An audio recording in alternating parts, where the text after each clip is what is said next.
Hello friends, VI mathematics channel में आपका स्वागत है। और आपसे आज बहुत दिन बाद मिल रहे हैं, इसके लिए कोई दिक्कत नहीं है। इसी तरह हम मिलते रहेंगे। लेकिन आज सबसे पहली बात है कि हम लोग जो 2023 में आपका मैथ्स क्वेश्चन जो भी हुए थे, मैथ्स क्वेश्चन के पेपर यानी कि इंटरमीडिएट का, उसका आज मैं सोल्यूशन दे रहा हूँ। और जब सोल्यूशन दूंगा तो थोड़ा ध्यान से समझिएगा, कॉन्सेप्ट के साथ दूंगा, पूरी बेहतरीन तरीका से बताऊंगा, ठीक ना। ये सब समझने का कोशिश करिएगा। जितना भी कॉन्सेप्ट का लागू किया जाएगा उसमें हम सब कॉन्सेप्ट को परफेक्ट करेंगे, ठीक, प्रेजेंट करके दिखाया जाएगा, ठीक ना। तो देखिएगा, सबसे पहले हम लिख देते हैं क्वेश्चन पेपर सोल्व। क्या लिखेंगे? Question paper solve. यहाँ पे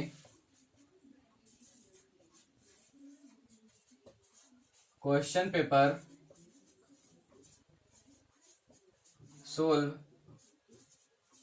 कितना का है? 2023 का, ठीक ना। और आपका सेट पता है? सेट क्या है?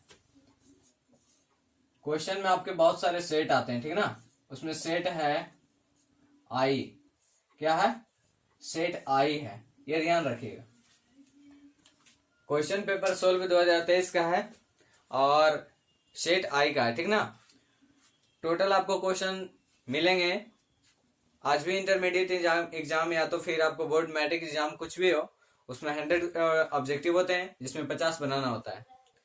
तो हम लोग उसी तरीका से देखेंगे आज आगे सोल्यूशन, यानी कि पूरा कॉन्सेप्ट के साथ, ठीक। हड़बड़ाने की बात नहीं है, आपको टोटल तरीका से आपको अच्छी तरह से समझ में आ जाएगा, ठीक ना। तो देखिएगा, सबसे पहला क्वेश्चन है, देखिएगा। सबसे पहला क्वेश्चन क्या बोलता है? दो समांतर रेखाओं का दिक् अनुपात, दो समांतर रेखाओं का दिक् अनुपात, पहला क्वेश्चन सोल्व कर रहे हैं ऑब्जेक्टिव में। दो समांतर रेखाओं का दिक् अनुपात। आप लोगों के पास अगर 2023 का क्वेश्चन होगा और सेट आई होगा तो आपको ज्यादा बेहतरीन है। सेट आई ना हो तो उससे कोई दिक्कत नहीं है, क्योंकि सेट का मतलब क्या होता है? क्वेश्चन को सिर्फ आपको आगे पीछे कर देता है, ठीक ना। यानी कि अल्टरनेट क्वेश्चन कर देता है। क्वेश्चन सेम रहता है, क्वेश्चन का लेवल सेम रहता है, क्वेश्चन वही रहता है, लेकिन वहां पे अल्टरनेट कर देता है। यानी कि आपका जो क्वेश्चन यहाँ पे देखने को मिलेगा आपको 1 नंबर में, वो आपके क्वेश्चन मिलेंगे 20 में, या तो 30 में, या तो 40 में, इस तरीका से मिलेंगे। तो सेट का मतलब यही होता है, ठीक ना। ये सब बराबर होता है, एक वाला नंबर का या तो 20 में, या तो 30 में, या तो 40 में, ठीक। तो उससे हमको कोई प्रॉब्लम नहीं है, ठीक ना। अब सेट चाहे आई रहे या जे रहे, सोल्यूशन तो हर एक को देंगे, हर एक को कराएंगे। तो खुद से आप लोग मिला लीजिएगा, ठीक ना। बाकी यहाँ पे सोल्यूशन आपको दिया जा रहा है। तो मेरे पास सेट आई है, चूंकि इसलिए सेट आई का सोल्यूशन मैं दे रहा हूं। मेरे पास क्वेश्चन पेपर है, तो देखिए आज जितना संभव हो उतना हम क्वेश्चन को करवा रहे हैं, ठीक ना। तो देखिएगा, दो समांतर रेखाओं का दिक् अनुपात क्या बोलता है? दो समांतर रेखाओं का दिक् अनुपात x 5 और 3, x, 5, 3 है, x, 5, 3 है, ठीक ना। x, 5, 3 है और 20, 10, 6, यानी कि और 20 है, 10 है और 6 है। मैं क्वेश्चन पढ़ दे रहा हूं, ठीक ना, इतना लिखना बोर्ड पे संभव नहीं है। तो x का मान बोल रहा है, x बराबर भाग दो समांतर रेखाओं का दिक् अनुपात। ध्यान से सुनिएगा, दो समांतर रेखाओं का दिक् अनुपात x 5, 3 और 20, 10, 6 है, तो x का मान होगा। x का मान क्या होगा? देखिएगा, आपको यहाँ पे मेथड चुनना है, बहुत अच्छी तरीका है इसमें। आपको देखिएगा x1 बटे x2 बराबर x1 बटे x2 बराबर y1 बटे y2 बराबर z1 बटे z2, ठीक ना। तो यहाँ पे देखिएगा, हम यहाँ निकालेंगे तो निकलेगा x बटे ये मेरा x1 है, ये मेरा x2 है, यानी x बटे 20 हो जाएगा। और बराबर में देखिएगा आपका 5 बटे 10 हो जाएगा, y1 बटे y2, 5/10 बराबर में Z1 कितना हो जाएगा, 3/6 हो जाएगा, ठीक ना।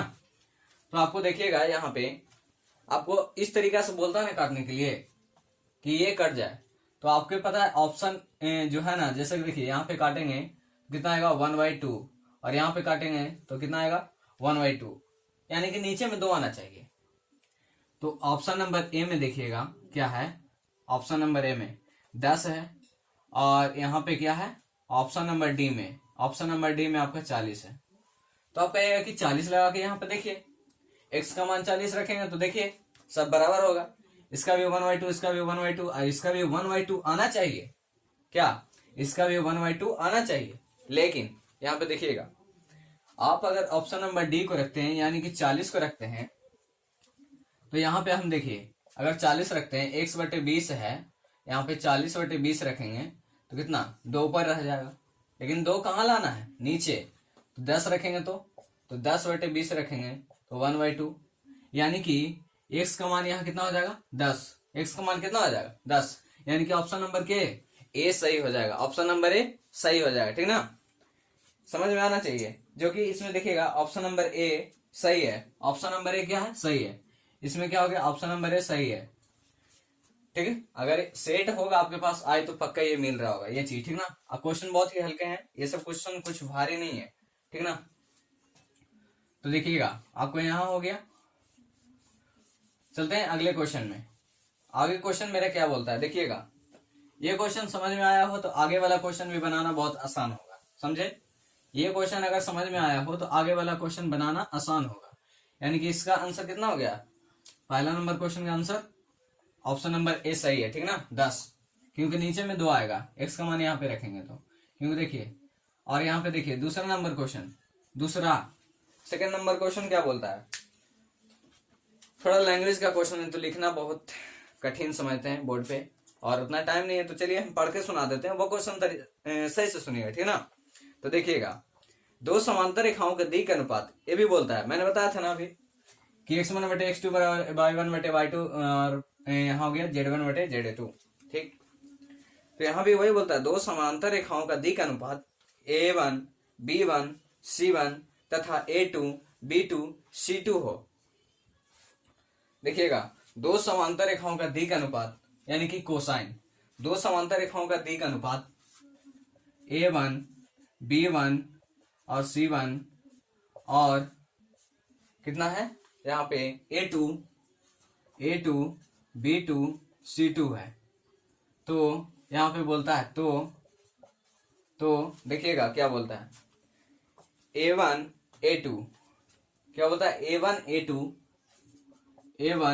a2 बराबर a1 a2 इंटू c2 बराबर c1, यहाँ पे बोलता है। देखिएगा क्वेश्चन ध्यान से सुनिएगा, अब आपको फिर से दोहराया जाएगा क्वेश्चन को। 2 समांतर रेखाओं का दिक् अनुपात, 2 समांतर रेखाओं का दिक् अनुपात a1 b1 c1 तथा a2 b2 c2 है। तो a1/a2 into c2, a1/a2 into c2 बराबर c1 होगा, यानी कि c1 होगा, ये आंसर सही है, c1 होगा, लेकिन कैसे होगा ये हम आपको करके दिखाएंगे। c1 होगा, आंसर सही है, ऑप्शन नंबर आपका कितना डी, ये जो ऑप्शन नंबर डी सही है, तो डी सही है, लेकिन कैसे, हम ठीक लिखे हैं कि c1 है सही, बट कैसे है तो देखेंगे। यहाँ पे क्या होता है समांतर रेखाओं का, क्या होता है 2 समांतर रेखाओं का दिक् अनुपात, यानी कि a1/a2 बराबर b1/b2 बराबर c1/c2, ठीक ना। यानी कि बोलता है a1 a2 और यहाँ c1 c2, यानी कि b1 का तो बात ही नहीं है। तो यहाँ पे देखिएगा a1 a2 बराबर c1 c2, a1 a2 बराबर c1 c2। यहाँ से देखिएगा आप लोग तिरछा तिरछी गुना कर देंगे, क्रॉस मल्टीप्लीकेशन करेंगे तो क्या हो जाएगा, यहाँ पे a1 हो जाएगा, यहाँ c2 चला जाएगा और बटे में a2 रह जाएगा, और बराबर में क्या मेरा निकल गया c1, बराबर में क्या निकल गया c1, जो आपका ऑप्शन नंबर क्या डी सही है, ऑप्शन नंबर डी सही है, ठीक ना। यानी कि यहाँ पे c1 सही लिखे थे, हाँ c1 आंसर है इसीलिए तो c1 लिखे थे, यानी कि यहाँ पे देखिए डी सही है। अब आइए तीसरा नंबर क्वेश्चन में, थर्ड नंबर क्वेश्चन मेरा क्या बोलता है, तीसरा नंबर क्वेश्चन में देखिएगा, सुनिएगा ध्यान से क्वेश्चन। दो परस्पर लंब रेखाओं का दिक् अनुपात, दो परस्पर लंब रेखाओं का दिक् अनुपात देखिएगा क्या है। दो परस्पर लंब रेखाओं का दिक् अनुपात कितना है। तीसरा नंबर क्वेश्चन 2 3 5, 2 3 5 है। क्या बोलता है क्वेश्चन, दो परस्पर लंब रेखाओं का दिक् अनुपात 2 3 5 तथा x/4 है और x/4 है। क्या x/4 है, ठीक है ना। हो तो यहां पे बोलता है, हो तो क्या निकालना मुझे, 2x + 3y, 2x + 3y बराबर 3y बराबर दिया है, ठीक ना। क्वेश्चन एक बार और सुनिएगा। दो परस्पर लंब रेखाओं का दिक् अनुपात, दो परस्पर लंब रेखाओं का दिक् अनुपात 2 3 5 और x/4 है। तो 2x + 3y बराबर क्या होगा, 2x + 3y बराबर, देखिएगा यहां होता है क्या, दो परस्पर लंब रेखाओं का दिक् अनुपात कैसे होता है। देखिएगा यहाँ पे कॉन्सेप्ट है a1 a2 प्लस यहाँ पे b1 b2 और प्लस में c1 c2 बराबर 0। a1 a2 plus b1 b2 plus c1 c2 बराबर में क्या, 0। ये है, समझे। ये है तो इस पे हम फॉलो कर लेंगे अपना क्वेश्चन को, यानी कि 2 क्या बोलता है, a1 a2, a1 कितना है 2, a2 कितना है x, प्लस में b1 कितना है 3 और b2 कितना है बाई हो जाएगा, प्लस में c1 c2 यानी कि 5 इंटू में 4 बराबर 0, यानी कि 2x + 3y बराबर 3y प्लस में 4 5 कितना हो जाएगा 20, 4 5 कितना 20 बराबर 0। तो बोलता है 2x + 3y बराबर, मतलब इसको इधर रोक लेंगे तो 2x + 3y बराबर मेरा इधर कितना है प्लस में 20, यानी कि 2x + 3y यानी कि उधर जाएगा तो माइनस में 20 हो जाएगा, -20। क्या -20 सही है ना।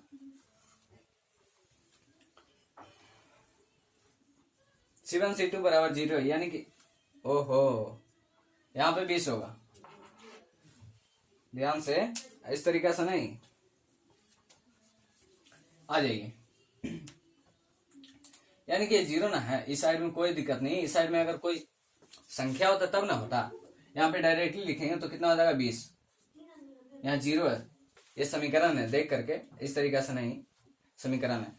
यानी कि चौथा नंबर क्वेश्चन कंप्लीट हो गया। क्या बोल रहा था एक बार और सुनिएगा। दो परस्पर लंब रेखाओं का दिक् अनुपात, दो परस्पर लंब रेखाओं का दिक् अनुपात 2 3 5, 2 3 5 और 4 x/4 हो तो 2x + 3y बराबर, यानी कि 2x प्लस में 3y प्लस में 4 5 20, यानी कि इधर 20 हो जाएगा आंसर, जो कि ऑप्शन नंबर आपका ए, जो कि ऑप्शन नंबर आपका ए क्या है, करेक्ट है, ठीक ना।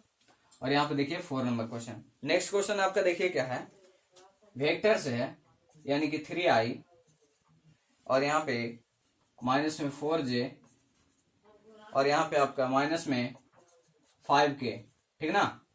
तो इसको बोलता है ना क्या कि वेक्टर r का मैग्नीट्यूड निकालो। वेक्टर r का मैग्नीट्यूड यानी कि मापांक, वेक्टर r का मैग्नीट्यूड यानी कि मापांक, यानी कि रिजल्टेड वेक्टर निकालिए। रिजल्टेड वेक्टर यानी परिणामी सदिश, समझ गए, परिणामी सदिश। इसको निकालने के लिए क्या करना पड़ता है, देखिएगा यहाँ पे निकालेंगे तो रिजल्टेड वेक्टर r का मैग्नीट्यूड बराबर क्या होगा, देखिएगा वेक्टर r का मैग्नीट्यूड बराबर √x² प्लस y² प्लस में z², ये हो गया। यानी कि x के जगह पे क्या है,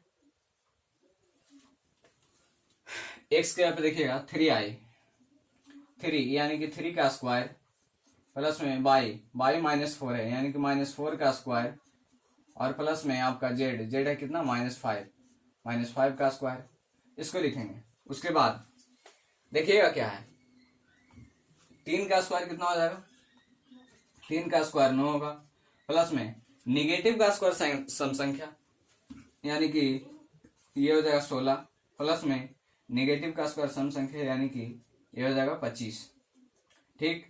इसको जोड़ेंगे तो कितना हो जाएगा,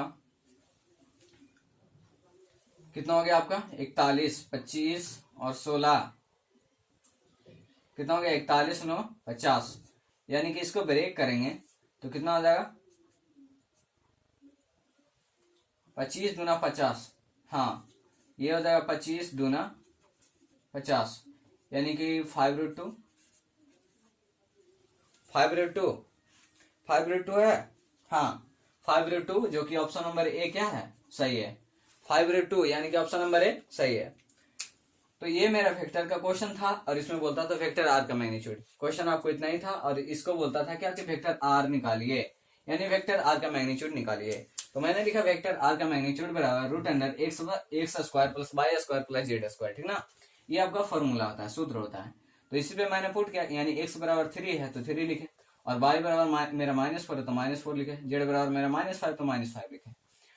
और बोल रहा था वर्ग करने के लिए 3 का वर्ग 9, 4 का वर्ग कितना -4 का वर्ग 16 और -5 का वर्ग 25, यानी कि जोड़ें इसको तो 50 आ गया। इसको अगर ब्रेक करेंगे यहाँ पे लाकर अगर हम डैमेज करते हैं तो 25 दूना 50, यानी कि 5√2। ऑप्शन नंबर ए क्या है, सही है। देखिएगा आगे देखें, यहाँ पे आगे देखिएगा क्वेश्चन आपको यहाँ पे देखना है। 5वां नंबर क्वेश्चन मैट्रिक्स से है। 5वां नंबर क्वेश्चन क्या है, मैट्रिक्स से है, जिसमें देखिएगा 2a-7, 2a-7 और यहाँ पे 1 है, हाँ 1 है, ये है। और यहाँ पे आपके क्या है आगे बराबर में a(b-1), a(b-1), ठीक। ये आपका मैट्रिक्स का क्वेश्चन है, क्या मैट्रिक्स का क्वेश्चन है, ठीक ना। तो इसमें कोई हड़बड़ाने की बात नहीं है, समझ गया ना, हड़बड़ाने की बात नहीं है। ये आपका 1 रो 2 कॉलम का है, 1 रो 2 कॉलम का है। सबसे पहली बात 1 रो 2 कॉलम का है। इस तरीका का और आगे क्वेश्चन है, चिंता नहीं करने का, बताएंगे। लेकिन यहाँ पे समझिए 1 रो 2 कॉलम का, दोनों, ये भी 1 रो, ये भी 1 रो, ये भी 2 कॉलम, ये भी 2 कॉलम, यानी कि खड़े वाले को कॉलम बोलते हैं, पड़े वाले को रो बोलते हैं। क्या, खड़े वाले को कॉलम और पड़े वाले को रो बोलते हैं, समझ गए। तो यहाँ पे देखिएगा आगे, यहाँ पे जब निकालेंगे तो 2a माइनस कितना था, 2a-7 बराबर में a हो जाएगा, ये वाला। उसके बाद बराबर करेंगे इसको तो निकल जाएगा 1 बराबर b-1, समझ गया, 1 बराबर b-1। यहाँ पे -1 है, हाँ -1 है, 1 बराबर b-1। यहाँ पे निकालिएगा, देखिएगा कि 2a है, यानी कि 2a और मेरा -a करेंगे बराबर 7, यानी कि a बराबर कितना निकल गया 7। और यहाँ पे निकालेंगे 1, इधर नेगेटिव है, इधर आएगा पॉजिटिव, बराबर b, यानी कि 2 बराबर b, इसीलिए b बराबर कितना 2। तो मेरा निकल गया 7,2। क्या निकल गया 7,2, समझ गए, 7,2 निकल गया, जो कि 7,2 कहाँ है मेरा, ऑप्शन नंबर सी में। ऑप्शन नंबर सी में मेरा 7,2 करेक्ट आंसर है, समझ गया। आगे देखते हैं 6 नंबर क्वेश्चन। 6 नंबर क्वेश्चन में देखिएगा आपका, यहाँ पे क्वेश्चन लिख देता हूँ 115 और यहाँ पे 4 9 और यहाँ पे आपका है 17, 4 9 यहाँ पे क्या 17 और यहाँ पे 5, उसके बाद हो गया 10, उसके बाद यहाँ पे 22। ये आपका डिटर्मिनेंट है, क्या है डिटर्मिनेंट। तो हम चाहते हैं कि आपको इस क्वेश्चन को तनी बढ़िया से बताया जाए, समझ गए। तो बढ़िया से बताया जाए, इसलिए यहाँ पे कुछ स्पेस नहीं है मेरे पास।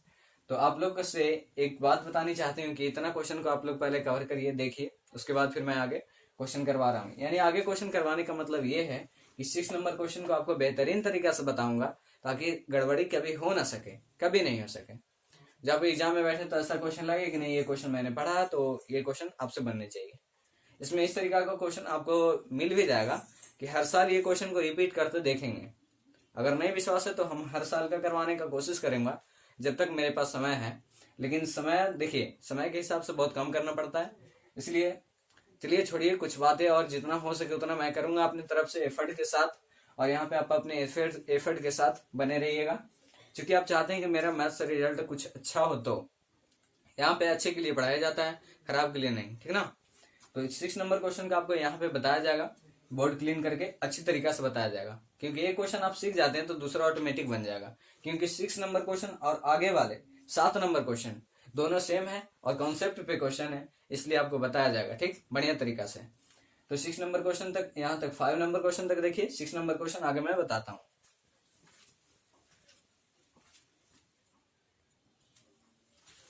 चलिए आइए, हम लोग कहाँ थे 6 नंबर क्वेश्चन में, देखिएगा 115, 6 नंबर क्वेश्चन में 115, और यहाँ पे बोलता है 4917, 4917, और यहाँ पे बोलता है 510, यानी कि 5 10 22।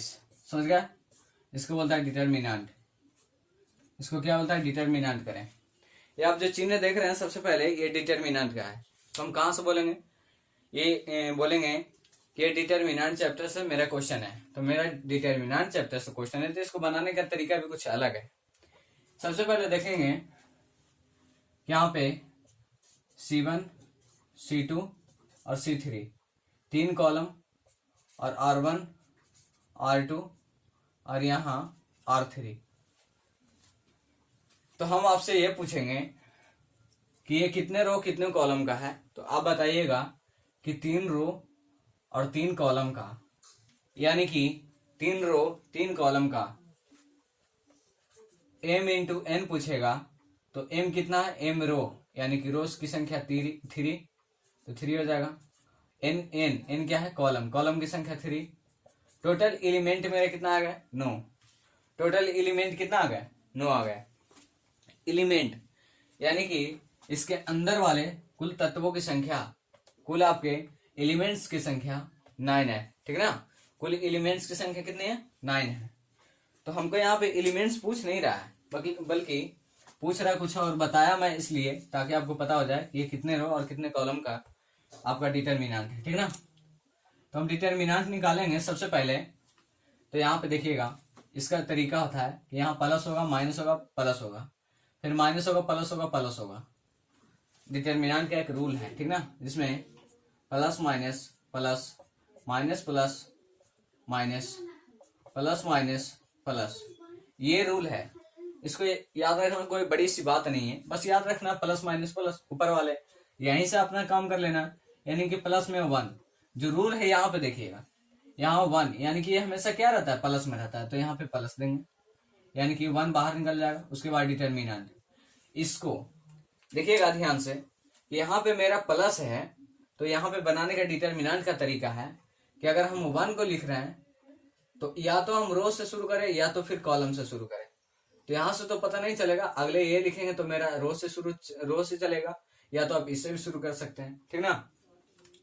तो वो मेरा बनाने का आइडिया है, कुछ से भी बना देते हैं। आइए देखिए किसको बनाते हैं। हम पहले 1 रखें, यानी कि ये, अगर ये वाला सिस्टम को हम रखे हैं ना, तो आपको इतना गायब कर देना है। ठीक? तो मेरा बचा पूरा ये। ठीक? इतना वाला सिस्टम को ना, यानी ये मेरा 5 है और ये मेरा 5 सिस्टम है, इतना गायब कर देना है। जिसको रखेंगे उसका रो और उसका कॉलम, जिसको रखेंगे उसका रो और उसका कॉलम क्या कर देना है? हाइड कर देना है। जिसको हम रखेंगे उसका रो और कॉलम को क्या करना है? हाइड कर देना है, यानी छिपा देना है। तो हम 1 को रखें, इसका रो मेरा ये हो गया, कॉलम ये हो गया, तो हम 1 को बाहर कर दिए और इसको छिपा दिए, तो मेरा कितना बचा? मेरा इतना बचा। इतना बचा तो कितना बचा? यानी कि 9 दूना 18, 9 दूना 18, 1 19, 198, और मेरा माइनस। डिटर्मिनेंट में क्या करेंगे? माइनस। ये मेरा 2 रो 2 कॉलम का हो गया। जब इतना बचा तो कितना हो गया? ये भी रो 2 हो गया, ये भी कॉलम 2 हो गया, यानी 2 रो 2 कॉलम का हो गया। ठीक? समझ गए? उसके बाद तो ये मेरा तिरछा, पहले फर्स्ट रो सेकंड को पहला से यहाँ इस तरीका से गुना करेंगे, इस तरीका से और इस तरीका से, बीच में क्या करेंगे? माइनस। 22 नमा 98, ठीक ना, 198, 22 नमा 198 हो गया, मेरा माइनस हो गया।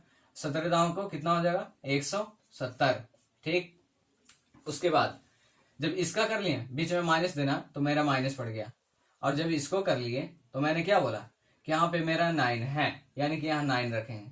तो आप कहिए कि हाँ इतना तक तो सही है, 9 रखेंगे। उसके बाद फिर जिसको हम कहेंगे अब क्या बोले, तो आप कहिएगा कि जिसको रखना है उसको, यहाँ पे 9 नहीं है, सॉरी, यहाँ पे 1 है। ठीक ना? 1 के बाद इसका भी 1 है, देखिएगा।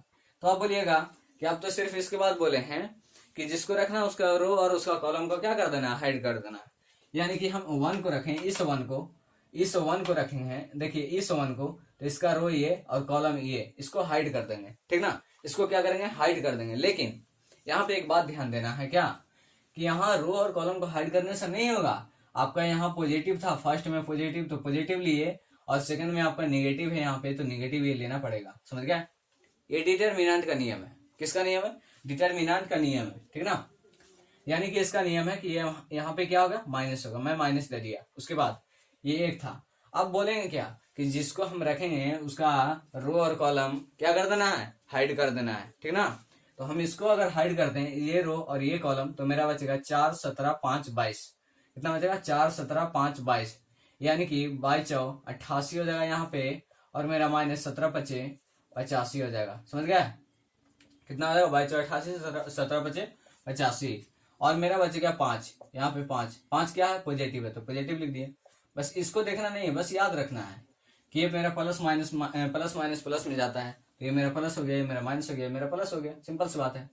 यहाँ पे अगर देखिए इसके बाद हम पूछते हैं कि 5 रखें तो इसके बाद क्या करना है, तो आप कहिएगा कि जिसको हम रखेंगे उसका रो और कॉलम को हाइड कर देना है। तो हाइड करेंगे हम, जब इतना को ऊपर वाले को इसको से ऊपर को, इसको से ऊपर और इसको से इधर को हाइड करेंगे, तो मेरा बचेगा 4 9 5 10, यानी कि 10 चौ 40, और 5 नंबर कितना हो जाएगा, 45। 5 नंबर कितना, 45। तो यहाँ पे देखिएगा क्या हो जाएगा 1, और यहाँ पे हो जाएगा आपका कितना, 70। यानी कि इसको माइनस करेंगे तो कितना हो जाएगा, 8 हो जाएगा, ये 2 हो जाएगा, 28। 8 2 यही 28 ना होगा, हाँ 28 होगा। और यहाँ पे मेरा माइनस, यहाँ पे मेरा कितना आ जाएगा, -1 है, यहाँ पे मेरा 5 आ जाएगा, और मेरा यहाँ पे फिर से 5 आ जाएगा, और यहाँ पे प्लस में 5 आएगा, और यहाँ पे मेरा कितना आ जाएगा, यहाँ से करेंगे तो 5, समझ गए। कितना आ जाएगा, 5 -5 आएगा। यहाँ से 40 में से 45 जाएगा तो -5 आएगा ना। यहाँ पे 3, ओ है ऐसा, 88 में से 85 यानी कि 3 आ जाएगा। ये सब ध्यान देना पड़ता है यार, कहाँ खो गए, कितना हो गया, कहीं पे गलती नहीं ना। हाँ ठीक है, यहाँ पे आपका 28 × 28 28 सेकेंड 28 हो गया, माइनस मेरा, उसके बाद 3 यहाँ पे 3 हो गया, यहाँ पे आ गया कितना, 5 बचे 25, यानी कि -25। यहाँ पे देखिएगा तो 28 आ गया, माइनस माइनस प्लस, यानी कि मेरा -28 आ जाएगा। -28 प्लस 28 कट गया, 0 आ गया। -28 प्लस 28 कट गया, और मेरा कितना आ गया, 0। तो ये सिर्फ आपका कैलकुलेशन है, इसको याद रखने से कोई फायदा नहीं है, ये चीज आपको काम नहीं देगा, इसलिए इसको मिटा दीजिए, समझ गया। ये सब आपको कॉन्सेप्ट बताया जा रहा है, कॉपी कलम लेकर बैठे होंगे तो इस कॉन्सेप्ट को तरह लिखा करिएगा, समझ गए, तो आपको फायदेमंद होगा। मेरा फायदेमंद क्या होगा, मेरा फायदेमंद कुछ भी नहीं होगा, पहले से मेरा हो चुका है फायदेमंद। उसके बाद 7वां नंबर क्वेश्चन में देखिएगा, 7वां नंबर क्वेश्चन जो आपका है, आपको सिर्फ मैं कॉन्सेप्ट पे बताऊंगा, ठीक ना, और जाके अपने जहाँ पे आप बैठे होंगे वहां पे आप खुद से ये काम को कर सकते हैं।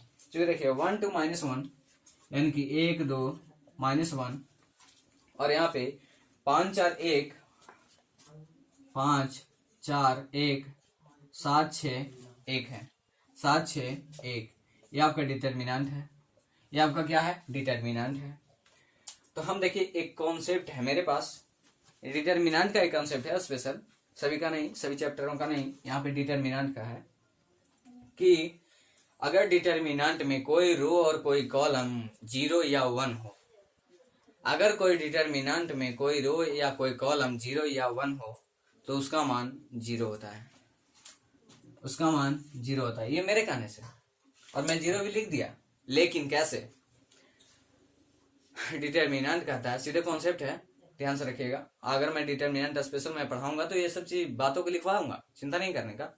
ऐसा बहुत सारे क्वेश्चन मिलेंगे, लेकिन इस तरीके से नहीं कि क्वेश्चन ही है सभी का ऐसा 0 दे दीजिएगा, इस तरीके से नहीं। मेरा सिर्फ बात सुनिए कि अगर कोई रो, अगर कोई, सबसे पहले डिटर्मिनेंट में अगर कोई रो या कॉलम, डिटर्मिनेंट में अगर कोई रो या कॉलम 0 या 0 हो, रो या कॉलम की सभी संख्याएं 0 या 0 हो, देखिएगा तो उसका मान कितना होता है, 0 होता है। अगर कोई डिटर्मिनेंट में कोई रो की संख्या लगातार या कोई कॉलम की संख्या लगातार 0 या 1 हो, तो उसका मान 0 होता है। क्या होता है, उसका मान 0 होता है। तो यहाँ पे देखिएगा ये मेरा कितना है, C3, यानी कि ये रो है और ये रो है, तो तीसरा रो में तीन बातें हैं, यहाँ पे अलग अलग हो जाएगा। और ये मेरा कॉलम है, C3 कॉलम है, तो मैंने क्या बोला, C3 कॉलम है जो देखिएगा ये मेरा 1 है, निगेटिव है उससे हमको लेना देना नहीं है, ठीक ना, निगेटिव से मत रखिएगा। ऐसा कुछ भी मिलेगा, जैसे देखिए 1 1 यहाँ पे 5 था, संख्या चेंज था लेकिन संख्या वही रहा है, निगेटिव पॉजिटिव से कोई फर्क नहीं है मुझे। यहाँ पे देखिए C3 है तो इसका मान क्या आएगा 0, यानी कि ये कॉलम है जो C3 उसका सभी संख्या है, लेकिन क्या होना चाहिए 5 नहीं होना चाहिए, सभी अदर संख्या नहीं होना चाहिए, 0 या 1 के हटा करके कोई अदर संख्या नहीं होनी चाहिए, ठीक है ना। सिर्फ 0 या 1 होगा तो इसका मान 0 होगा, नहीं तो ऐसे कोई भी कॉन्सेप्ट देखिएगा, आप कोई भी क्वेश्चन बैंक उठा लीजिए, गाइड उठा लीजिए अपने मन से, कोई भी ऐसा क्वेश्चन आपको मिलेगा तो देखिएगा वहां या तो 0 होगा या तो 1 होगा। 1 ज्यादातर 1 ही रहते हैं, क्योंकि 0 रहेगा तो सबको समझ रहा है 0 से मल्टीप्लाई कर देंगे कुल में तो सब 0 हो जाएगा, तो 0 रखने से क्या फायदा, तो ठीक ना। तो उस तरीका से नहीं, आज ये जो हम तरीका बता रहे हैं कि अगर कोई रो या कोई कॉलम लगातार 0 या 1 हो तो उसका मान कितना होता है 0, उसका मान कितना होता है 0, जो कि ये मेरा राइट आंसर है। जो आपको देखिएगा यहाँ पे लिखा था मैंने 6ठा नंबर क्वेश्चन का, देखिएगा ऑप्शन नंबर आपका ए, 6ठा नंबर क्वेश्चन नहीं सॉरी ऑप्शन नंबर सी, और इसका है क्या ऑप्शन नंबर ए, क्या है करेक्ट है। ये सब आप मिलाते चलिएगा, इतना कॉन्सेप्ट इसलिए दे रहा हूँ कि ताकि आपको आगे क्वेश्चन कुछ भी बनाए वो सब आपको बेहतरीन तरीके से समझ में आ जाए, समझिए। तो यहाँ पे देखिएगा आगे देखिएगा 8 नंबर क्वेश्चन, 8 नंबर क्वेश्चन देखिए, 8वां नंबर क्वेश्चन क्या बोलता है, माइनस साइन एक्स और यहाँ पे सेक एक्स और यहाँ पे कॉस एक्स और यहाँ पे एक्स नहीं है सॉरी थीटा है, थीटा तो थीटा या एक्स मुझे क्या फर्क पड़ने वाला है, कॉसेक थीटा और इसका बोलता है डिटर्मिनेंट है, तो हमको क्या करना है, कुछ भी नहीं करना है, जैसे सब में करते हैं वैसे कर देना है, यानी कि cosec x sign theta into cosec theta बराबर 1, यानी कि यहाँ निकालेंगे तो मेरा -1 और यहाँ पे sec x into cos x मेरा 1 तो 1 हो जाएगा, यानी कि 1 और 1 हो जाएगा तो कितना हो जाएगा -1 और यहाँ पे बीच में -1 यानी कि मेरा -2, sine theta into cosec theta बराबर 1 जो कि मेरा माइनस में तो -1, sec theta into cos theta 1 बीच में माइनस होता है तो माइनस दे दिया, तो मेरा -1 और -1 मेरा -2 हो गया, जो कि 8वां नंबर ऑप्शन कितना है सी, 8वें नंबर क्वेश्चन का आंसर क्या है सी, ऑप्शन नंबर सी इसका करेक्ट है, समझ गए। आगे 9 नंबर क्वेश्चन, 2 - 3 1 0 0 1, ये इसको ही रखिए यहाँ पे, ये मेरा मैट्रिक्स का क्वेश्चन है और यहाँ पे मल्टीप्लाई का चिन्ह नहीं है, मैं भी नहीं देता हूँ, ठीक ना। और यहाँ पे क्या बोलता है 2 - 3 0 और यहाँ पे 4, 2 - 3 0 और 4, तो एक बात याद रखिएगा, इसमें भी कॉन्सेप्ट है, देखिएगा कॉन्सेप्ट आपका इसका यहीं पे लिख देता हूँ, ठीक ना। कॉन्सेप्ट, अगर कोई रो या समझिएगा इसको कॉलम, अगर कोई रो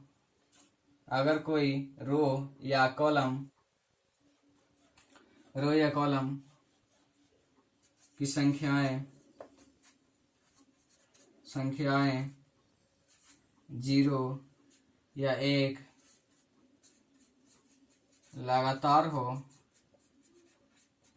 तो उसका वैल्यू 0 होता है।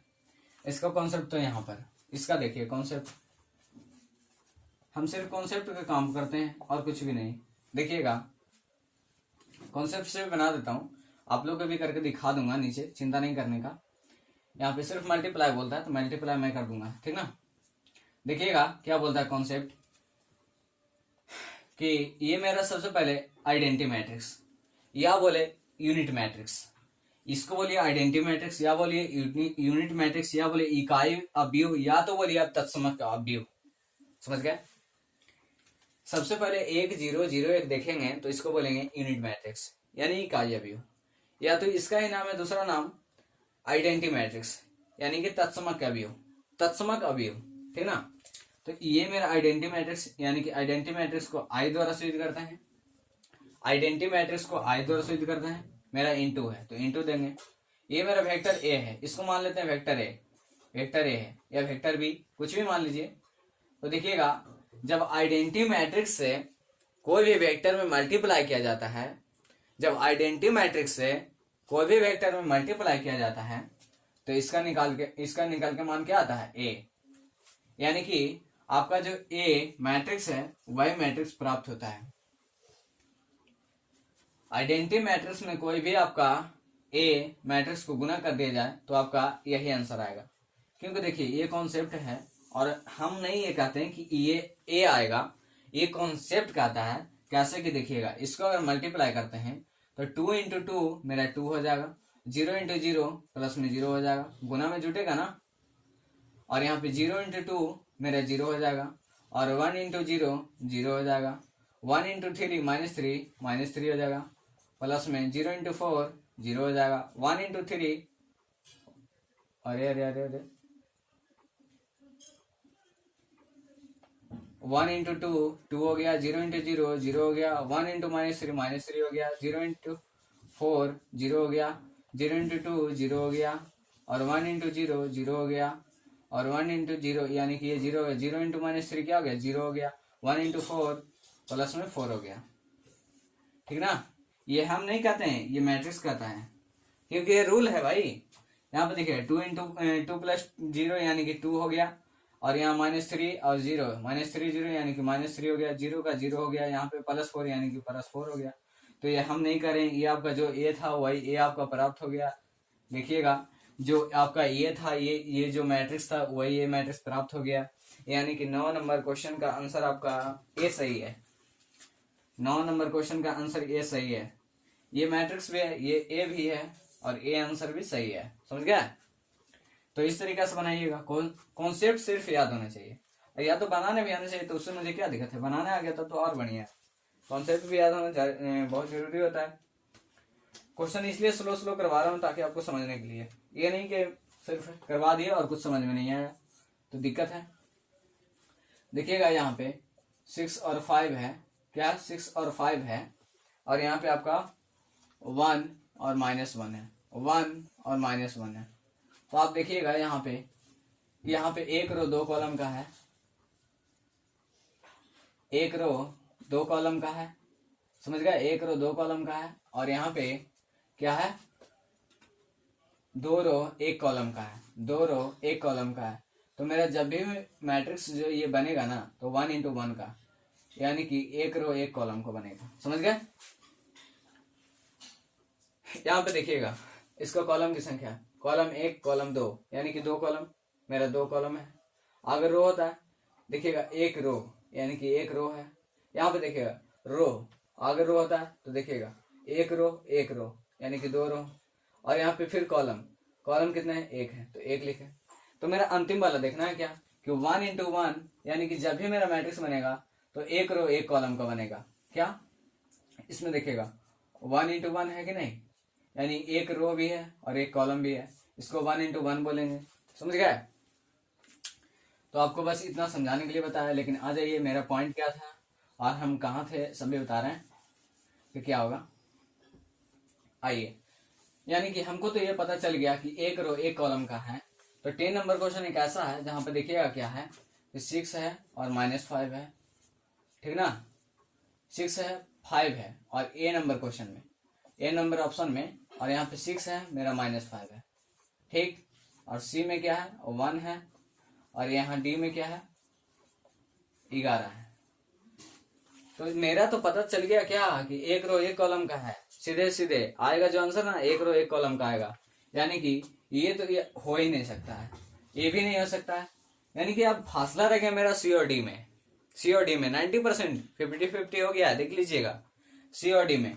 तो मेरा निकाल लिया जाए कि 6 इंटू 5, 6 इंटू 1 6 होगा, और 5 इंटू -5 मेरा -5 होगा। यानी कि 1 इंटू 1 में आएगा, एक रो 1 कॉलम में ही आएगा। 6 में से -5 जाएगा तो मेरा 1 बचेगा। समझ गया? जो कि ऑप्शन नंबर मेरा 1, ये मेरा सी सही है। 10 नंबर ऑप्शन का सी क्या है, सही है। यहाँ पे इसका मैं सोल्यूशन दिया हूं, ऐसे मन से नहीं बोल रहा हूं, समझ गया। देखिएगा 6 इंटू 1 6 हुआ, बीच में प्लस होता है, लेकिन 5 इंटू -1 मेरा -5 हो गया, प्लस माइनस -5 हो गया, यानी 6 - 5 इज इक्वल टू 1, जो कि एक रो एक कॉलम का ऑप्शन नंबर सी आपका सही है, समझ गए। और 11 नंबर क्वेश्चन, 11 नंबर क्वेश्चन देखिएगा, 2 cos 3/4 2 cos 3/4 x 2 cos 3/4 x, इसको आप लोग बनाइए।